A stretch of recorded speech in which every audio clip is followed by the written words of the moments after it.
Hey everybody in Facebook land, how you doing? Give you a few minutes to get notified that we're doing a live video, and then we will talk about a subject that I have seen and dealt with, and like I'm sure you have, ever since you were the earliest you can remember, and that's bullying. It happens every day. It happens in your workplace. It happened in school. It happens in corporate events. It happens at home. It happens everywhere. And it's a big reason why people commit suicide. It's a big reason why people have low self-esteem. It's a big reason for a lot of things.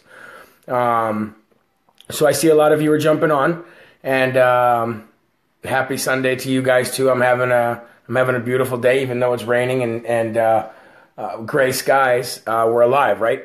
So give some shout outs here real quick for those who are watching live, and then we'll dive into some stuff here. Tracy Slater, Amy Ray, what's up? David Buckley, how are you? Marshall Carnell, Joanne Figgs, Cindy Young, Rhonda Whittington, hello, how are you? Good to see you on this fine Sunday afternoon. Yeah, there's a lot on my mind right now about bullying, and I was just sitting down and started to read some of the good book, and it actually, since it was on my mind, it was actually a big part of what I was reading, which was, isn't that really funny how every time you need to read about something, or something's on your mind, and you start reading through the good book, you start reading scriptures or chapters that have to do exactly with what's on your mind. Have you ever noticed that? For all you out there who actually have faith and read the Bible, or whatever it is that your faith is, isn't it weird how, or not weird, but isn't it ironic that whenever you need something and you start reading, you get an answer to something, or you get or it touches on something that you need to hear at that time. John Adams said the Bible is alive. I couldn't disagree. I couldn't agree with you more. I could not agree with you more. I try to tell my buddy, one of my best friends. I have two best friends. I'm lucky. One of my best friends who's a non-believer. I tell him all the time. I say I can't explain it. I tell him all the time I cannot explain it. It's just the way it is. I've never felt anything like it. I've never been a part of anything like it. But I cannot explain it. Every time I need something, I start reading, and boom. It's there. And so I was thinking about this bullying that we seen at the White House Correspondents' Dinner. And I was thinking about bullying that goes on all over the world. And it's probably a big reason why you see mass shootings. I think if you mix the effects of bullying with the prescription pills that these kids are on in the world, I think that right there is probably 90% of the reasons that you see school shootings. I honestly believe that. Bullying and prescription pills. And we've already done a video talking about prescription medicine. But bullying is a big part of it. And what you seen last night at the White House Correspondents' Dinner that's going all over the internet right now, what they did to wonderful people who work in the administration, women. I've never seen a bullying of women like I've seen from the mainstream media and the liberal left to what I've never seen anything like it, to what they're doing to conservative women and to women who work in the administration. Absolutely disgusting. Absolutely disgusting. If the roles were reversed, and I'm not saying that it's wrong or right, it's wrong for no matter who does it. But if the roles were reversed, and that was administration or conservative women up there bashing, or men bashing and saying the rudest things about liberal women or women that work in the mainstream media, you would have an all-out riot.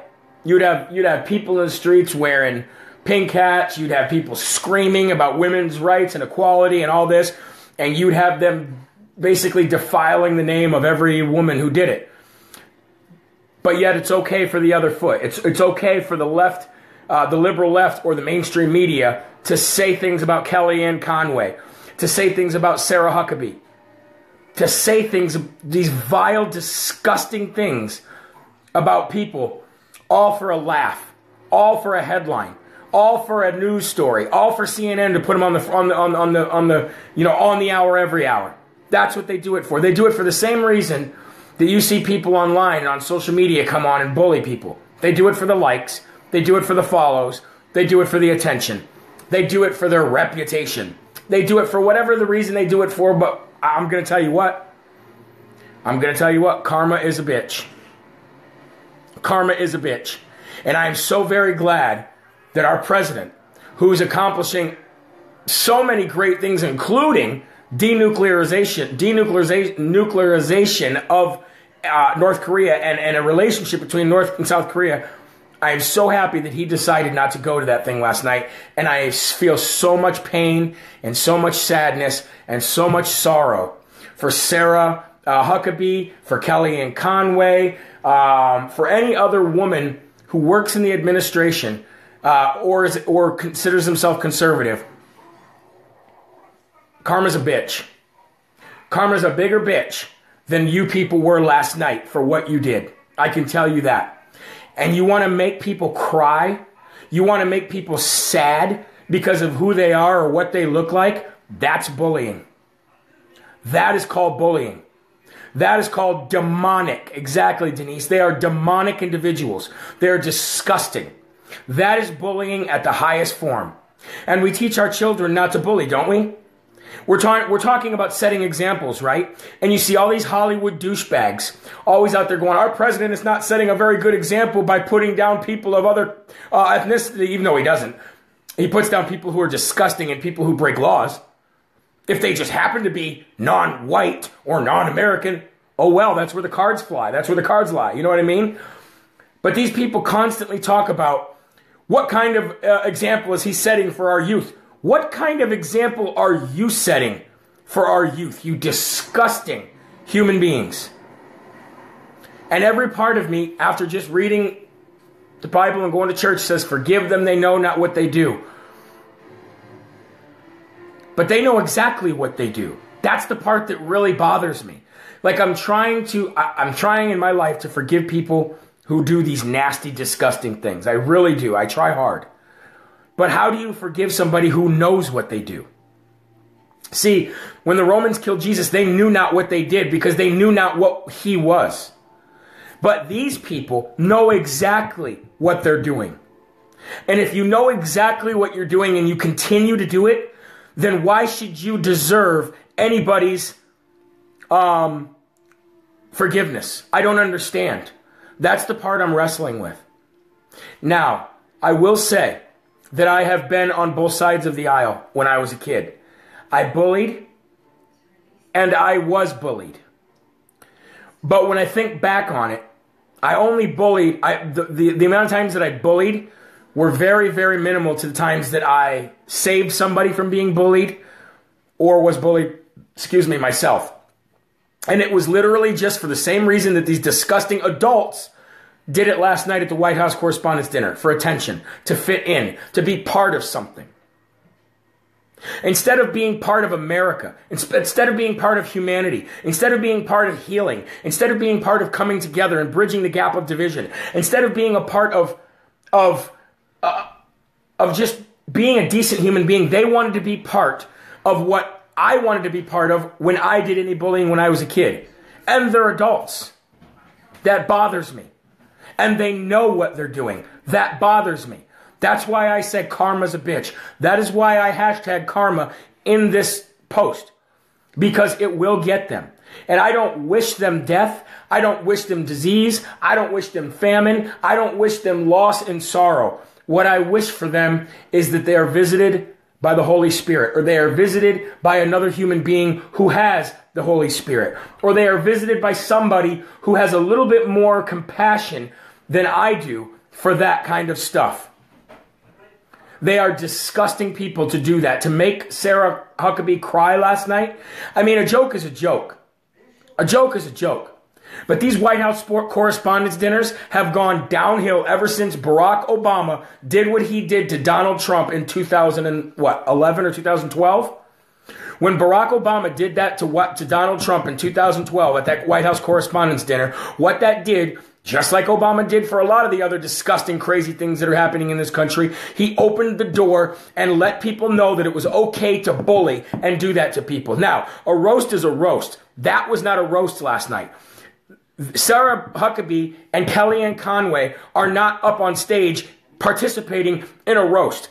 Had they been participating in a roast, then I would say all is fair in love and war. But they weren't. They were at a formal event where people crack jokes and make light of funny and make light of situations. And if somebody's feelings gets hurt here and there, that's the nature of the game. But that's not what happened. That is not what happened. They deliberately went out there and they deliberately bullied and said the most disgusting, vile things that you can say to somebody. That right there is scum. That right there is filth. That right there is hogwash. That is disgusting, disgusting rhetoric coming from human beings, coming from adults, all just to fit in. Now, when I go to church and when I talk to people in my community or in our communion, within our church, within our congregation, I should say, I always say that for 30 some odd years, I was not a good person. And then I found faith and it turned me into a good person. But then I realized today, while I was thinking about bullying, this is taking us back to the beginning of this conversation when I was telling you that I opened up the Bible and I started reading, and it made me remember. Sometimes you forget who you were or who you are. Sometimes you forget. When you grow up a bad life like I did, when you grow up in a very bad environment like I did, you tend to have insecurities, or you tend to think and make yourself believe that you are trash, no matter what. If you grow up in an environment like I did, and that environment bred wrongdoing and got you to do things that you would normally not do, because of the way you grew up, now I know everybody has a choice, but let's be fair here. When you grow up a certain way, the way you grew up, those things that happen to you, they're going to have some after effect. They're going to have you're going to make decisions based on what you knew. And I made some really bad decisions in life. Now, I didn't hurt a lot of people or anything like that. I just screwed myself over. And what I did do is I hurt my family members. I hurt any chance of them ever thinking that I was a good person, which in turn made me think that I wasn't a good person. And nobody was harder on me than me. After I got done doing all the stupid stuff I did in my life, had my children, found faith, nobody was harder on me than me. I can promise you that. I took everything out on me. I made myself believe that I was the biggest worthless piece of trash on this planet. Now, having said that, when I was just reading in there, it made me start remembering things about my childhood that I'd completely forgotten. There was a kid in elementary school and middle school, elementary to middle school, and his name was Brian Goins. Brian Goins was that kid. I mean, we were poor and we lived a bad life, but Brian Goins was far worse, had a far worse off life than I did. Brian Goins was that kid who was really, really, really overweight, really fat, which I was a chunky kid too. But he had moles on his face. He wore glasses. He was so poor that his parents didn't have running water. They didn't have electricity. They lived in a cabin in the woods, and they literally had to hunt for their food. Now, I'm sure a lot of that was by choice, but they had a small battery that they had in their house for when they needed things, like when they really needed something, they'd turn on this battery for something. That was about as... And when you're a kid, when you're in elementary school and when you're in middle school, and there's kids that live like that, they just get tormented day in and day out. And I remember, it just came to me too. I remember sticking up for this kid, even at the and I was one of those kids that was like I hung out with the popular crowds. You know what I mean? Like I wasn't like a jock popular, like captain of the football team popular, but I was that kid that got along with everybody. You know what I mean? Like I could do something. When I got into high school, I could hang out with the stoners and I could hang out with the jocks. I played football and I did hacky sack. I was that guy who kind of like fit in everywhere, but I wasn't super popular. I was high up in the ranks with every clique. So when I stuck up for this kid, and I'd forgotten completely about this until now, I don't know how, but when I would stick up for this kid, I remember that it would have ramifications on what people thought of me. Like they would start lumping me in with him. And I remember, I can't believe I've forgotten all this, but I remember not caring at all. I remember now that sticking up for this kid was more important than joining into the crowd that would throw rocks at him and hit him in the head, that would kick him when they walked by him at the lunch table, that would like pull down his pants so his underwear was showing because he was a bigger kid and he wore like really loose clothes. I remember them knocking his lunch to the floor, throwing rocks. I said that, but I remember them throwing rocks at him. He was afraid to go out on recess because the kids would throw rocks at him. And, you know, back then, bullying wasn't like it is today. It was looked at as, oh, let kids be kids. It wasn't like it is today. It was, oh, let kids be kids. So a lot of teachers didn't do much to stop it. And I remember one day when he was, I think it was right after he was, I don't know, I think he got hit in the head with a rock or something.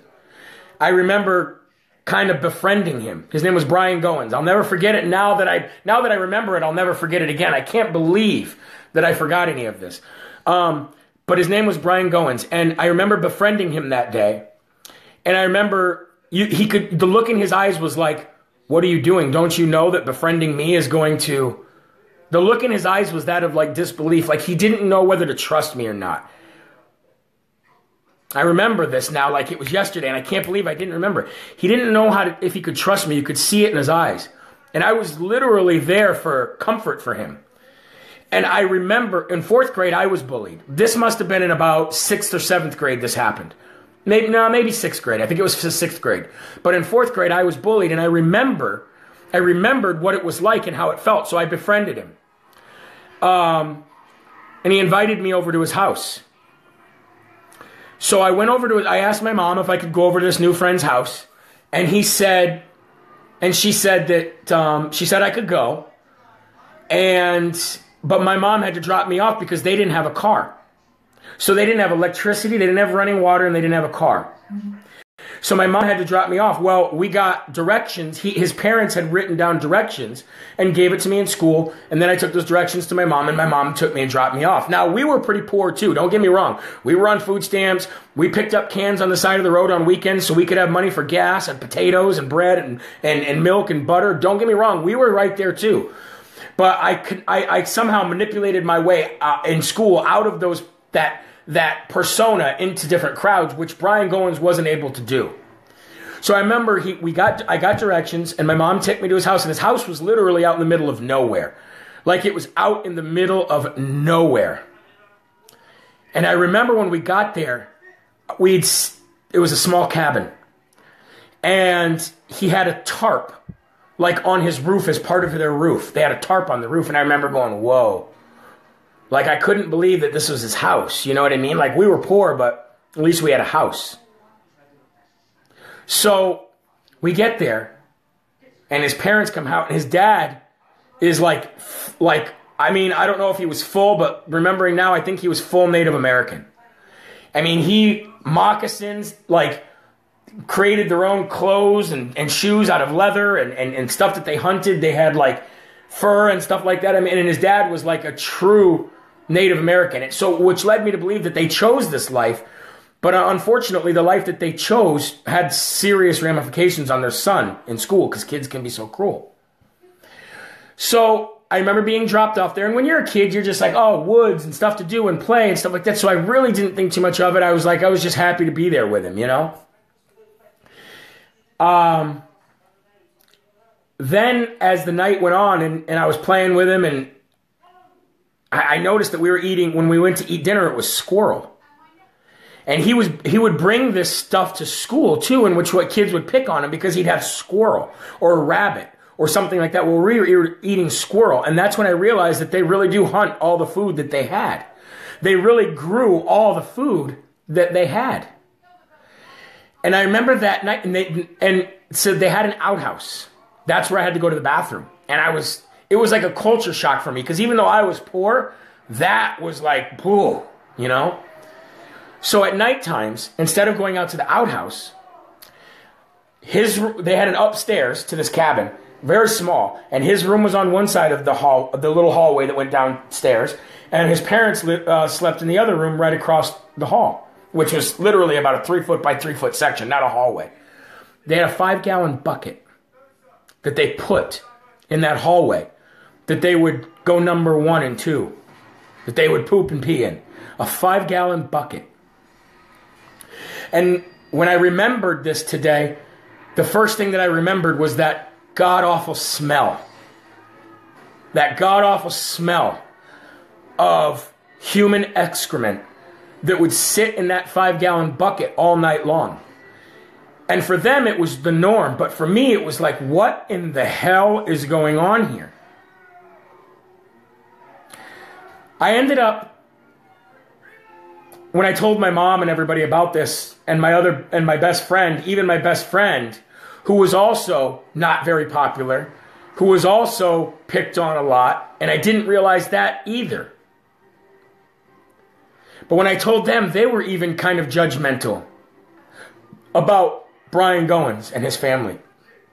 Even my family was judgmental and laughed about the 5-gallon bucket that they had to go to the bathroom in the middle of the night. I ended up going and spending the night at his house probably 10 more times. And he came to my house and spent the night. I started getting picked on in school, similar to the way he was, not as much, but only when I was with him, not when I wasn't with him. But when I was with him, when I would be with him, when I would sit with him at lunch, because I started sitting with him at lunch too, I could handle it a lot better than he could. He'd cry. I remember he would cry about it. We'd be out at recess and he'd cry. If we went to his house and we talked about it, you could see he'd start tearing up. And he didn't want to, but he would cry. But me, I could handle it, right? Like I would either dish it back or I would just be like, you know, whatever. It did bother me as life went on, but then I just kind of forgot about it. But I could handle it, and I can handle it today. But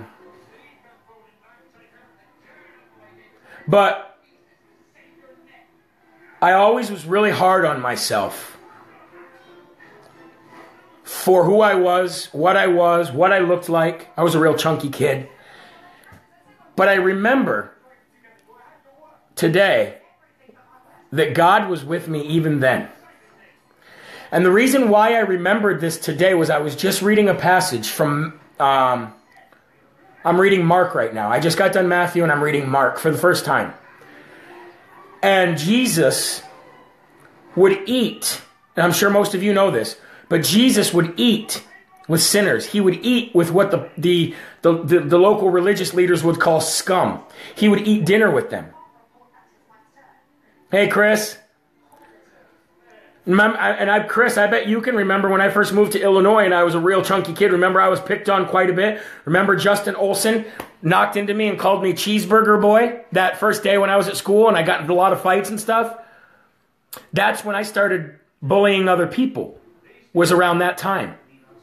I remember there was a couple kids in school that I bullied. I wish I never would have now, and not to the extent of throwing rocks at them or anything like that.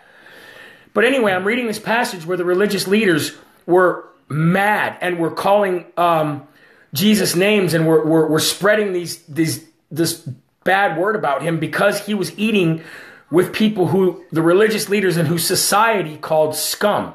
He was eating with people who society said had leprosy, or that they were diseased, or that they were disgusting, or that they were sinners. And Jesus would eat with them. And when the religious leaders asked Jesus and his followers why he would do such a foul thing, Jesus' response to them was, "How dare you? How dare you treat your fellow human being like this? He says, look, when a sick person is sick, they need a doctor. And a doctor comes and helps them. When a person is healthy and fine, they don't need a doctor. They don't need somebody to help them because they are already fine. If they're not sick, they don't need a doctor.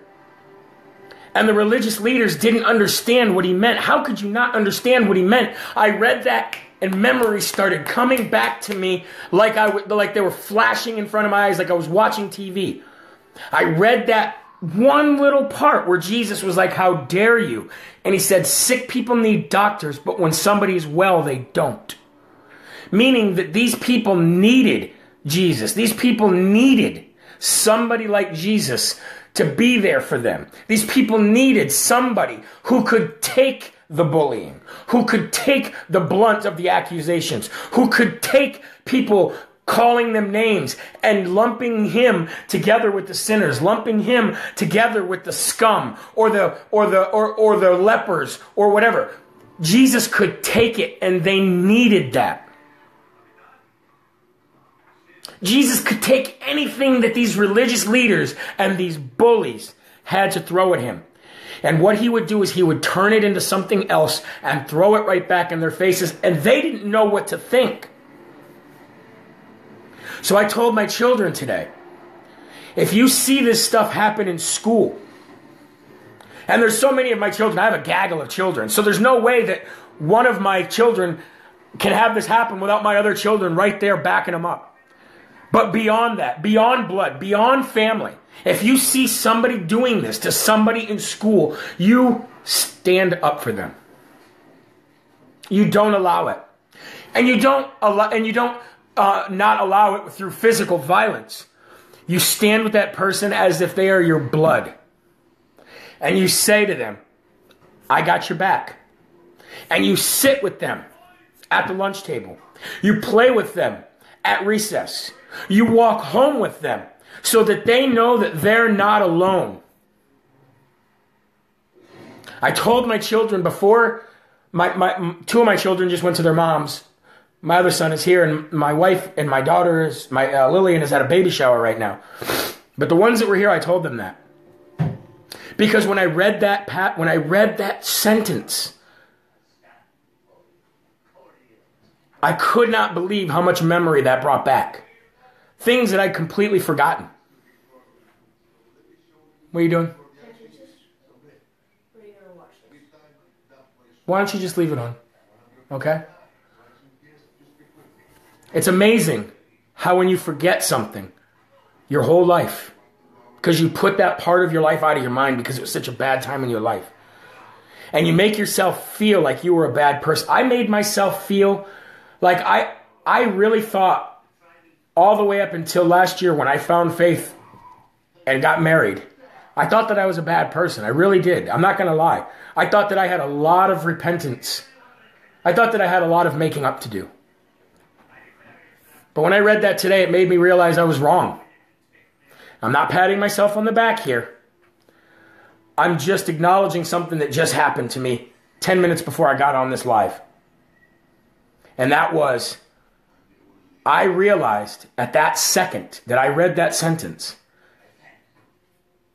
that God and our Lord and Savior, Jesus Christ, was with me, was walking with me, was talking and working through me, even at that early young age, when I didn't even know who or what he was.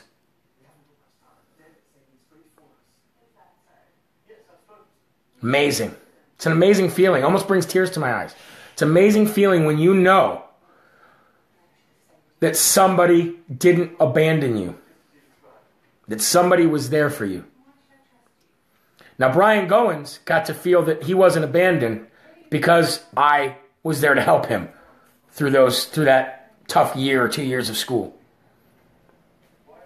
I didn't have that. I had one person. His name was Jimmy. He's one of my two best friends. And he's the only person that ever had my back, even through my tough times, even when I went to jail. He wrote me letters. Only one. But other than him, my whole family turned their back on me. My brothers and sisters turned their back on me. My mother and father turned their back on me. My aunts and uncles, my grandparents all turned their back on me. I was alone. But now, all these years later, realizing that I wasn't, makes the whole thing come full circle. Bullying is the worst thing that you can do on this planet. And those people that did that last night at the White House Correspondents' Dinner are among some of the most disgusting people in the world. But I'm sure Sarah Huckabee has a lot of people who won't abandon her, including our president. I'm sure that Kellyanne Conway has a lot of people that won't abandon her, including our president. And my message to you guys today is don't abandon somebody. Don't abandon people just because of who they are. Be there for them. Be there for the most unlikely people. Because here we are. Let's see. I was, let's say, 5th grade, 6th grade. Tristan, you're in 5th, right? Yeah. How old? Okay. So I was about 11 years old. So here we are 28 years later. And I'm just now realizing it. And I saw somebody say earlier, do you know where he is? I looked for him. I did look for him. About a couple months ago, actually. His name came up with me and my best friend. And even though I didn't remember all of this until today, I did remember we were talking about something about being poor when we were kids. And my best friend Jimmy brought up Brian Goins. And we looked for him. We did. We looked for him on Facebook. We looked for him on social media. Couldn't find him. And most likely, since he grew up the way he did, he doesn't have social media today. But I'm going to look for him even more now. I'm going to try to connect with him. I'm going to try to find him. Especially now after I've done this live. Brian Goins. Goins. Brian. If anybody can find him, he would live in Vermont or New Hampshire. Maybe. Who knows? He's probably not the most attractive person in the world on the outside. But if you find him, let me know. You know, I'm going to go look for him. I'm going to do my best to find him. And if you have kids, let them know. Who cares about popularity? Who cares about likes, notifications, views, clicks, follows? What will really make a difference in your life and somebody else's life is to do the unpopular thing. Go against the grain. Be different. Don't be the same as everybody else. Because God made me remember today that I wasn't. And today I'm more thankful for that than I am almost anything I've ever been thankful for. Bullying causes a society to crumble. And you're right, James Cote. It's the heart that matters. Joanne, Brian, Brian Goins, Goins. And if I find him, I'll do another live and I'll let you guys know. Chris Lartz, love you, buddy. Thank you, Vicky. All right, you guys, I'm going to go. Have a wonderful rest of your Sunday. Get yourselves back and ready for work tomorrow. Have a good week. Make a change this week for yourself and for your family. How you doing, Will Johnson? Will, if you just jumped on, please watch this video. Because you were the first person that I ever shared a prayer with, I would love for you to watch this video, Will. I'm sure you'll appreciate it very much. All right, you guys, I love you. God bless you. Have a great day. Maga like a mofo. And love one another. Reach one, teach one. My son says see you later. Bye.